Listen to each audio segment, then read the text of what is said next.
gyvybė, skleidžiasi pumpurai, nenustojamai čiurlena vanduo. Keliai, takeliai, kiek jų užžėlė, nugrimzdo praeitin, kiek atsirado naujų. Praėjo 73 metai, daug ar mažai. Istorikas pasakytų nedaug. Žmogui tai būtų gyvenimo ruduo. Todėl turime skubėti pakalbinti ir išsaugoti senųjų gyventojų prisiminimus, nes kasdien lieka vis mažiau žmonių, menančių tarpukario ir karo metus. Prieš Antrąjį pasaulinį karą Betigalo žydų bendruomenę sudarė 14–16 žydų šeimų.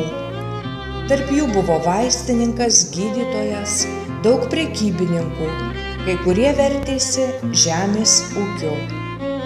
Daugelis iš jų sušaudyti karo pradžioje.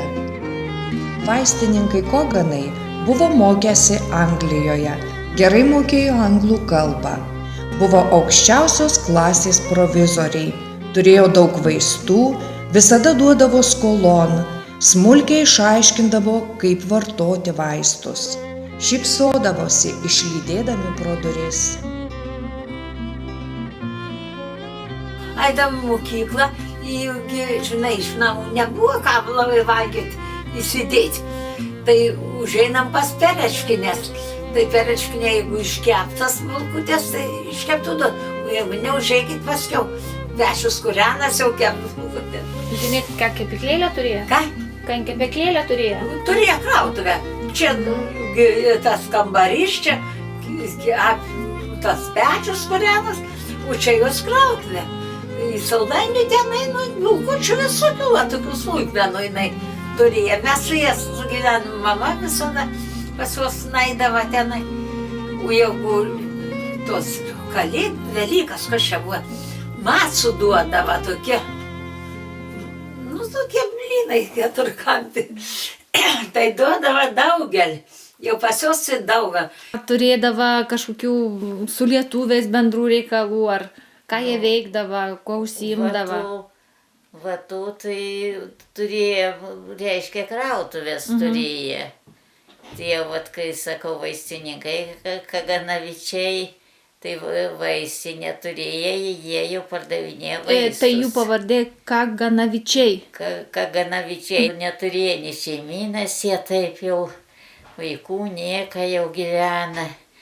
Na ir paskui sako, kai jau vežė jau kitus šaudyti, jau jos da palika, paskui jau juos jau taip jau nuogirdas tik tai girdėjau, kad taip, bet taip jau nieka žmonės tokie, žinai, mokyti jau inteligentiški tokie buvo jau. O daugiausia užsiėmė jie prekybą. Šimelis toks buvo, šimelis, o tą šimelį, nes tai nežinau. Čia ant kampa tas nams, kur yra, jau kai važiuoji, privytauta čia ant kampa, kaip jau Klangauska, tas jau Klangauska, nes į jų tas jau nams, tai turėjo krautuvę, jau bagots labai geras tažys, jau pinigų paskolyti užnekėdavo taip, kad jau, tai jau vat pašymelė jis visada niekada neatsakysiu žmonėm tiem. Jarauskis, Šimelis, tie Kaganavičiai, Majarukai kokie, Perečkinė tokia sena buvo, o sodą valdė pas mūsų čia jau vertėsi su sodininkystė. Pardavinėja, samdė tuos jau.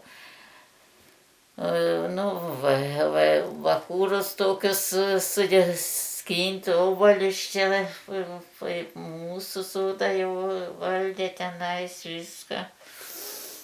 Vat jau simdavo tuo. Žibalą turėjo, kaip pirma jau nebuvo tų elektros nieka, tai va taip.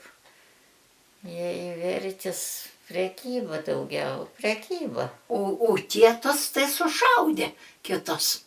sušaudė, išvarė, kaip verkia, reikia, Jėzus šiandien man ausyse skamba, kai jaugi mama sako, klausyk, žiūrėk, kas daros, parėję kalę pamilšų, sako, ryts. Jis sako, jau žydus vara iš Betygalas. Jėzus Marija, kaukims, reikims, skambi dabar man galvoj, kai aš girdėjau.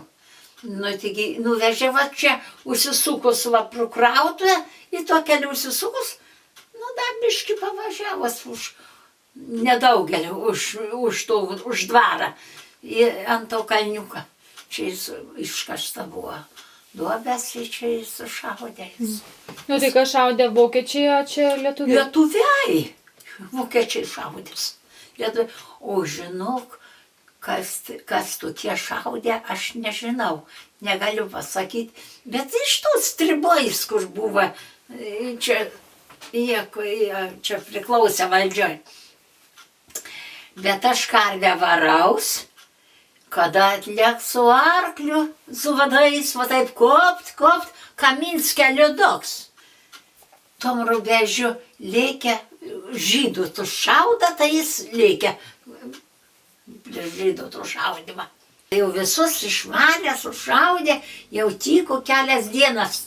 Tyko buvo atėję vieną pavakarį, tie stribais vadinami, kad čia milicikai, stribai, kaip į tus vaistinikus, vaistinę uždarė, abudu vaistinikus sušaudė ant Betygalos kapų. Jau visus sušaudė, jie pasilika, jau misna, kad jūs kaip vaistininkus tai paliks, o ne atėję, suėmė į Betygalos kapų, ne ant tų kapų, ale ten miestelį. Vargu ar įmanoma aprašyti, papasakoti kančią ir siaubą patirtą okupacijų metu. Žinau tik vieną, gyvenu tik tuo met, kai gyvenu taikoje ir santarvėje su savimi pačiu ir su savo artimu.